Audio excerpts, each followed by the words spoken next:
तो आ गए हैं हमारी नेक्स्ट ब्रेकआउट स्टॉक की वीडियो के अंदर, जिसके अंदर मैंने आपको एक और ब्रेकआउट स्टॉक जो है बताना है। ये वीडियो अगर आपने शुरू कर लिया, इस वीडियो को मेक श्योर करें कि आप एंड तक जरूर देखिए, क्योंकि आपको जो है बहुत वैल्यू मिलने वाली है। जैसा कि हमारी ब्रेकआउट स्टॉक की सीरीज जो है कंटिन्यू रह रही है, उसी के हिसाब से इसमें पहले पार्ट के अंदर मैं आपको बताने वाला हूँ आपका ब्रेकआउट स्टॉक कंपनी के बारे में। दूसरी चीज मैं इस बार आपको आपके कंपनी के फंडामेंटल्स बताने वाला हूँ, और थर्ड पार्ट के अंदर जानेंगे कि टेक्निकल एनालिसिस एंड मैं कैसे एंट्री लेने वाला हूं, और आपके लिए जो है ये वीडियो जो है बहुत खास रहने वाली है। तो चलो नेक्स्ट पार्ट के अंदर चलते हैं और जानते हैं हमारी कंपनी के बारे में। तो हम आ गए हैं हमारी वीडियो के फर्स्ट पार्ट के अंदर, जिसके अंदर हम जो है कंपनी को जो है जानने वाले हैं। तो इसके लिए आज मैं आपको महिंद्रा CIE की जो है वेबसाइट के ऊपर लेकर के आ चुका हूं। इसके अंदर आप देख सकते हैं, यहाँ पर आपके सामने कंपनी की वेबसाइट पे आपको दिख रहा है। देखो, कंपनी कास्टिंग के अंदर, मैग्नेटिक प्रोडक्ट्स के अंदर, आपकी कंपोजिट्स के अंदर और आपकी फोर्जिंग्स के अंदर, इनके अंदर और एक स्टैंपिंग, इन सब के अंदर जो है ये कंपनी जो है डील करती है। अगर मैं आपको पर्टिकुलरली क्रैंकशाफ्ट की बात करूं, तो the crankshaft is specially the backbone of internal combustion system. The crankshaft is responsible for proper operation of the engine and converting a linear motion to a rotational motion. क्या आपको crankshaft समझ में आएगा, जिसके अंदर कंपनी जो है deal कर रही है। दूसरी चीज के अंदर कंपनी डील कर रही है कास्टिंग के अंदर। तो कास्टिंग क्या है? Uses a metal moulding process to produce part of a from a molten metal, मतलब मेटल को पिघला करके उसके अंदर से कोई कंपोनेंट बनाना गाड़ी से रिलेटेड।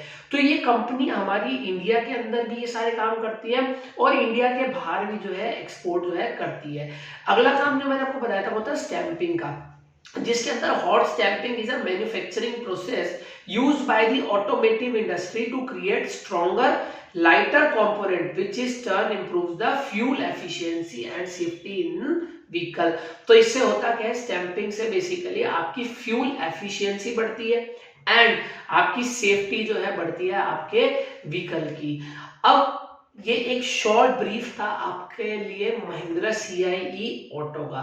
अब वीडियो के नेक्स्ट पार्ट के अंदर चलते हैं और मेरे लैपटॉप की स्क्रीन पर देखते हैं कंपनी के फंडामेंटल्स। तो चलो अब कंपनी के फंडामेंटल्स जो है हम देख लेते हैं। कंपनी का मार्केट कैपिटलाइजेशन देखेंगे तो वो चल रहा है आपका 15,191 करोड़ का। आप कंपनी की PE रेशो देखेंगे जो कि है आपकी 37.13, जो कि अभी फिलहाल जो है ओवर वैल्यूड है। मैं आपको जब कंपनी के टेक्निकल्स दिखाऊंगा तो उसके अंदर मैं आपको बताने वाला हूँ कि कंपनी का जो प्राइस है वो थोड़ा जब नीचे आएगा तो हम उसके अंदर कैसे बाइंग करेंगे। आपकी PE भी जो है आपको तब लोअर जो है दिखेगी। कंपनी की आप डिविडेंड यील्ड देखो तो कंपनी आपको डिविडेंड जो है दे रही है 0.63%, और वहीं पर आपकी सेल्स ग्रोथ की बात करूं कंपनी की, जो कि अच्छी है 53.42%, और वहीं पर मैं प्रॉफिट ग्रोथ की बात करूं तो कंपनी का प्रॉफिट जो है 49.05% से जो है बढ़ रहा है। अब मैं बात करूं प्रमोटर की होल्डिंग, जो कि आप देख रहे हैं काफी अच्छी है 74.96। अब मैं इसको आपको एक बात बताने वाला हूं आपको कि प्रमोटर जो है अपनी होल्डिंग अपनी कंपनी के अंदर इंक्रीज कर रहे हैं क्वार्टर ऑन क्वार्टर बेसिस पे। मैं आपको अभी नीचे दिखाऊंगा। कंपनी आपको रिटर्न ऑन इक्विटी जनरेट करके दे रही है 2.76% का, और return on capital employed generate करके दे रही है 7.59% का। होप आपको यहां तक चीजें जो है क्लियर होगी। अब मैं आपको कंपनी के पीयर्स दिखा रहा हूं। पीयर्स मतलब कंपनी के कॉम्पिटिटर्स, उनके बारे में जो मैं आपको दिखा रहा हूं। इनसे ऊपर मार्केट कैपिटलाइजेशन में आपका भारत फोर्ज, और उसका प्राइस चल रहा है अभी 868 का, और कंपनी का प्राइस चल रहा है अभी 400 का। अगर मैं इनके आपको रिटर्न ऑन कैपिटल एम्प्लॉयड कौन सा क्या जनरेट करके दे रहा है तो वो दिखाऊं तो महिंद्रा CIE ऑटो आपको 8% दे दिया, और वहीं पर रिटर्न ऑन कैपिटल एम्प्लॉयड आपका भारत फोर्ज का है 14.62% का। और वहीं पर अर्निंग पर शेयर की बात करूं तो ये आपको हर शेयर पे 23 रुपीज जनरेट करके दे रही है, और ये जो है 10.79 रुपीज।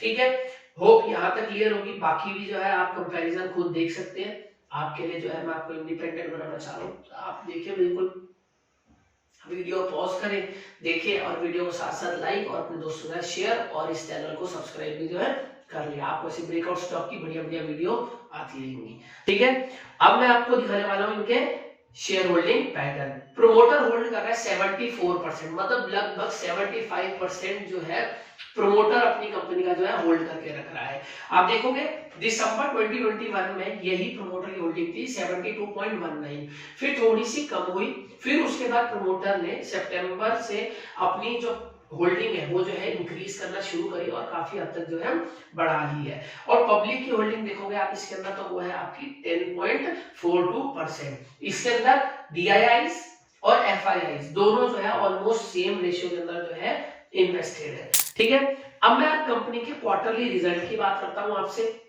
जिसके अंदर हम कंपनी के अगर नेट सेल्स देखें तो पिछले सितंबर 2021 में थी 878 करोड़ और इस सितंबर में है 1208 करोड़, जो कि अच्छी है। बट अभी इनका दिसंबर का रिजल्ट जो है आना बचा है, लगभग 20 दिनों के अंदर जो है वो भी आपको दिख जाएगा। कंपनी के ऑपरेटिंग प्रॉफिट जो कि काफी अच्छे दिख रहे हैं, वो कि 123 करोड़ से बढ़कर के हो गए हैं 168, मतलब कंपनी अपने जो मेन बिजनेस है उससे जो है प्रॉफिट कमा रही है और अच्छा कमा रही है। अब मैं बात करूं प्रॉफिट आफ्टर टैक्स की, तो उसकी बात कर लेते हैं। सितंबर में था 98 और अब है 100 सीआर का, तो 2 करोड़ का जो है लगभग इसके अंदर फर्क है। आप देख सकते हैं, आपको इन्वेस्ट करना है या नहीं करना है आपके ऊपर है। अब आपको मैं तो सारी बातें जो है बता रहा हूँ।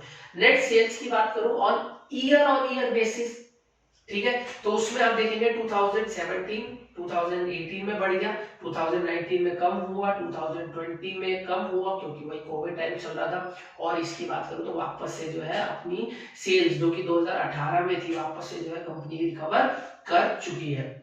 अब मैं बात करूं कंपनी के नेट प्रॉफिट की, तो आप देखेंगे नेट प्रॉफिट कंपनी का लगातार जो है बढ़ रहा है कहीं ना कहीं, बट जो ये वाला टाइम था 2018 का और अभी मैच जो है कंपनी का नहीं हो पाया है। ठीक है, सॉरी 2019 का और 2021 का मैच अभी नहीं हो पाया है।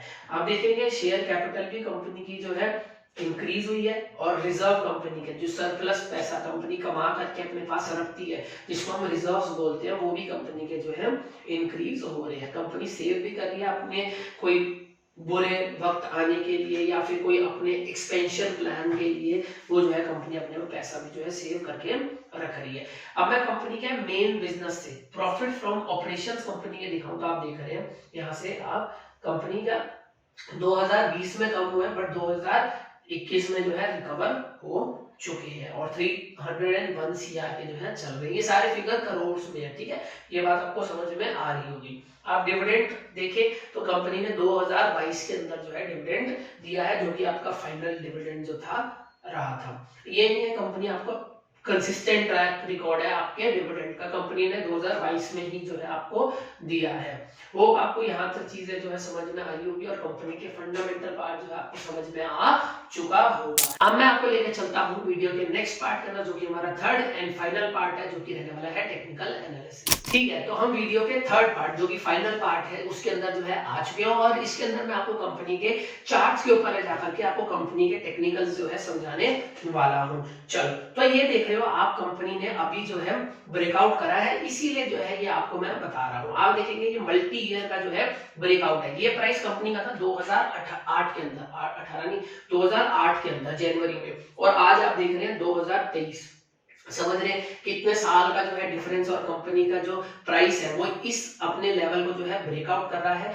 और आप यहाँ नोट करेंगे कि आपको यहाँ पे सेलिंग विक जो है दिख रही है। अभी फिलहाल मैंने मंथली चार्ट जो है आपको खोल करके जो है दिखाया हुआ है। इससे मैं आपको लोअर टाइम फ्रेम फिर और लोअर टाइम फ्रेम फिर एंट्री कैसे करनी है वो सारी जो है बात बताने वाला हूँ। वीडियो अच्छी लग रही है तो लाइक जरूर करके जाना। ठीक है, चलो अब आप देख रहे हैं कंपनी का जो प्राइस है, ठीक है, वो कैसे मूव कर रहा है। देखो ऐसे, फिर आप देखेंगे और ऐसे। तो हम एक तरीके से समझ रहे हैं कि कंपनी का जो चार्ट है उसके ऊपर हम प्राइस ऑब्जर्वेशन जो ले रहे हैं वो देख रहे हैं कि impulsive corrective, impulsive corrective, impulsive corrective move जो है आ सकती है।